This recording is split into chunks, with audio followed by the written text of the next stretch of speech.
நல்லா சீப்பு எடுத்து நல்லா சிக்கி உடைச்சா தான் முடி வரும். இப்போ பார்த்தா கையை வச்சு எடுத்தாலே கொத்து கொத்தாக வருது.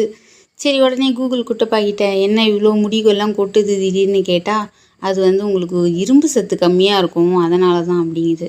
சரி, அதுக்கு என்ன மெத்தடில் சரி பண்ணலான்னு பார்த்தா, சாப்பாடு தான் ஃபஸ்ட்டு மெடிசன்.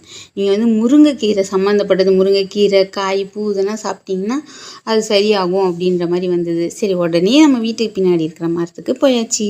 ஆக்சுவலாக வெட்டி இப்போ தான் நல்லா துளுத்து வருது. ஸோ எனக்கு மட்டும் முருங்கைக்கீரை குழம்பு வைக்கிறதுக்காக பறிச்சாச்சு. நீங்கள் உடம்புல ஏதாவது பிரச்சனை வந்ததுன்னா ஃபஸ்ட்டு உங்களுடைய ஃபுட் ஹேபிட்டில் ஏதாவது மாற்றிருப்பீங்க. ஸோ அது நம்ம சரி பண்ணாலே நமக்கு முக்கால்வாசி பிரச்சனை தீர்ந்துடும். அப்படியே காஞ்ச மிளகாய் இல்லை, பின்னாடி செடியிலேருந்து காஞ்ச மிளகாயை பறிச்சுட்டு இப்போ நம்ம குழம்பு வைக்க போகலாம் வாங்க. ஆக்சுவலாக எனக்கு கீரை உருவ தெரியாது, எல்லாம் எங்கள் அம்மா அப்படியே பார்த்துப்பாங்க. ஸோ உங்களுக்கு வீடியோ எடுத்து காமிக்கிறேன். பருப்பு வேக வச்சுக்கணும். பருப்பு, தக்காளி, பூண்டு, பச்சை மிளகாய் போட்டு நல்லா வேக வச்சுட்டு அதில் கீரையை போட்டு தாளித்து கொட்டி நல்லா மத்தில் சட்டியில் கடைஞ்ச நல்ல டேஸ்ட் வரும். ஸோ இது மாதிரி சாப்பிட்டு முடி நல்லா காப்பாற்றிக்கோங்க.